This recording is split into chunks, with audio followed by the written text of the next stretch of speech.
Eh bien bonsoir à tous les amis, supporters, supportrices parisiens, supporters, supportrices brestois, supporters d'autres clubs, amoureux du football, bonjour. Bon, alors les amis, comme d'habitude, mes 3 points de la rencontre, on va pas perdre de temps. Hein. Premier point, victoire, oui, mais victoire douloureuse.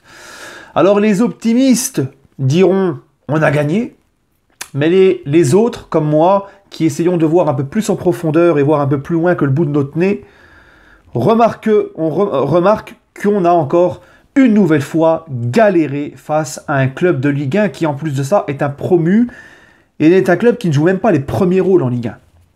Donc moi, encore une fois, victoire, mais pas du tout rassuré. Vous allez me dire que je suis encore dans la critique. Eh ouais, mais je suis désolé, je ne peux pas vous dire que c'était très positif ce soir. On s'est fait bouger par Brest. Un milieu de terrain au petit trou en première mi-temps. Très peu de mouvement quand on a le ballon. Des lacunes défensives, même si ça a été un peu mieux en deuxième. Beaucoup de lacunes défensives en première mi-temps. On a laissé des trous incroyables. Heureusement qu'il y avait quand même Thiago Silva qui était fort dans le placement et l'anticipation. Qui a sauvé je ne sais pas combien de fois des situations dangereuses en première comme en deuxième. Mais dans l'envie, les intentions, c'était très très moyen les gars. Vraiment très très moyen. Encore une fois. Et ça reste dans la lignée de ce qu'on voit depuis cette fameuse deuxième mi-temps face à Marseille. Donc moi je ne sais pas les gars, je ne sais pas, je vous l'ai toujours dit, je suis très pessimiste. Ce coach qui n'arrive toujours pas à transcender les joueurs, bon je ne vais pas me répéter à chaque fois de toute façon, vous l'avez compris, moi je m'attends à rien avec lui. Voilà, je suis très très inquiet, je continue à être inquiet. Qu'est-ce que ça a été laborieux, qu'est-ce que ça a été difficile. Et je pense que nos 3 points sont dus surtout à notre supériorité et à notre talent individuel dans cette rencontre. Voilà les gars. Je pense sincèrement que si c'est une équipe de Lyon en forme ou un Monaco en forme, enfin une équipe des premiers rôles de Ligue 1 en forme, je pense sincèrement que je ne sais pas si tu gagnes. Enfin bref les amis, voilà. Deuxième point, les blessures. Navas qui déclare forfait, blessé aux adducteurs avant la rencontre. D'ailleurs, très bon match de Sergio Rico. Sergio Rico qui devient, comme ils ont dit à Canal, le premier gardien espagnol de l'histoire de la Ligue 1. Voilà, donc il fallait le souligner. Il a fait un très bon match. Bon, sur le but, il ne pouvait pas faire grand-chose, c'est un face-à-face. Mais sinon, dans les sorties aériennes, dans les 2-3 arrêts qu'il avait à faire, il les a bien fait. Je l'ai trouvé sûr de lui, en confiance. Très bon. Hein. Mais je reviens donc aux blessures. Le deuxième point, les gars. Navas qui déclare forfait, blessé aux adducteurs. Mbappé, encore aussi blessé aux adducteurs, qui a déclaré forfait. Encore une fois, toujours blessure musculaire. Donc, encore une fois, je vous le dis, je le répète, n'en déplaise au pro Tuchel, etc. Je continue de dire, et j'en suis de plus en plus convaincu, qu'il y a vraiment un problème de préparation et de gestion de cet effectif par Thomas Tuchel et son staff. On va me dire le staff médical. Le staff médical, il est là pour soigner, il n'est pas là pour préparer les joueurs et qu'ils soient prêts physiquement pour les rencontres. Enfin bref, dernier point, Brest vaillant.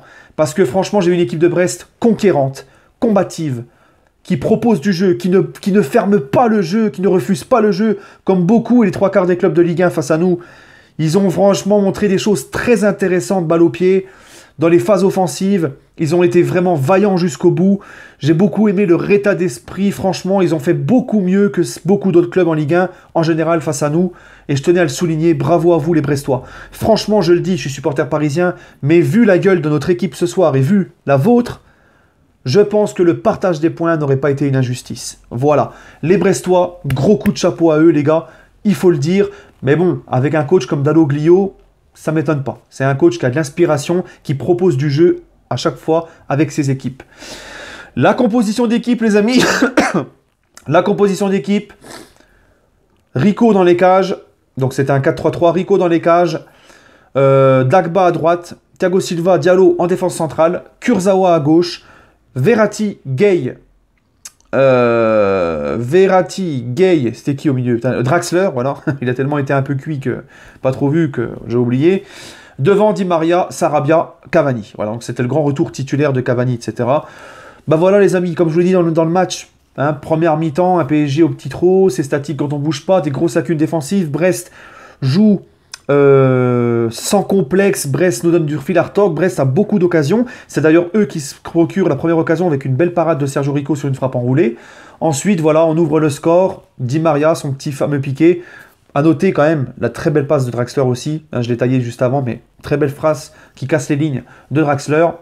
Qui sert Di Maria. Le petit piqué. Voilà, c'est souvent comme ça avec Di Maria. Ça va au fond. 1-0, alors il y a ce problème de VAR. Je comprends toujours pas pourquoi la VAR, qui est pour moi une arnaque, une supercherie, la VAR qui met 30 plombes à te dire qu'il y a hors-jeu, alors que ça se voit dans les images, en un seul coup tu le vois. Alors encore une fois, les mecs qui sont dans le camion de la VAR, je sais pas ce qu'ils foutent. Est-ce qu'ils se roulent des galoches? Est-ce qu'ils se matent un film de fion? J'en sais rien. Est-ce qu'ils sont aux chiottes? Je ne sais pas, mais 30 plombes les gars. 30 plombes pour siffler, pour voir qu'il y avait hors-jeu. Enfin bref, 1-0.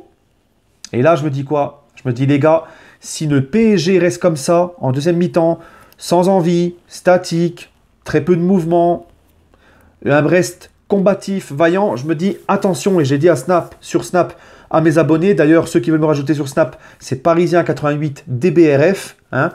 Je l'ai dit sur Snap, à la mi-temps, attention, la mauvaise surprise, si on continue comme ça n'a pas loupé.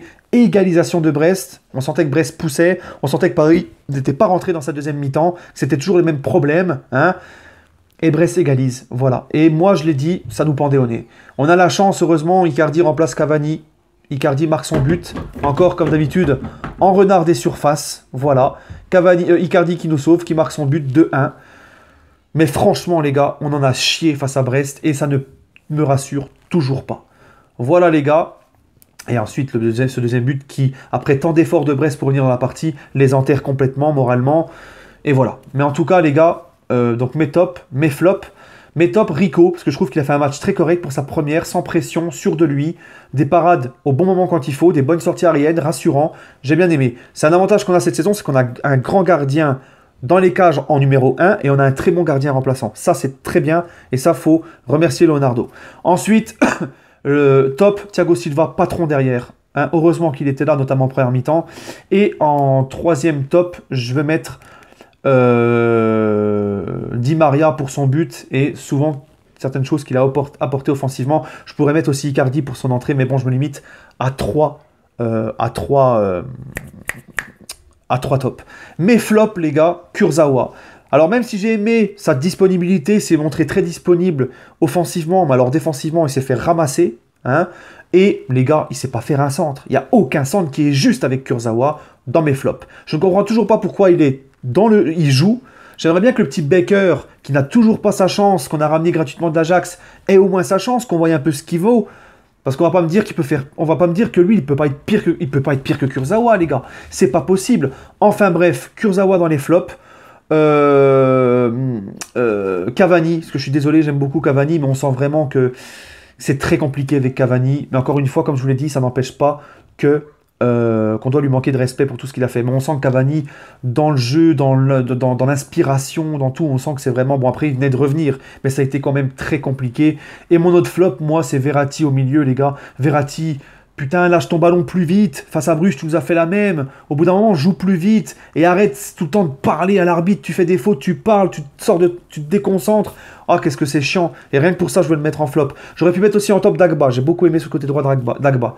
Voilà, enfin bref, les amis. Pour résumer. Donc après, c'est la trêve internationale. Sur ce, les amis, prenez soin de vous. Donnez-moi votre ressenti du match, vos tops, vos flops, etc. Prenez soin de vous, les amis. Et... allez Paris.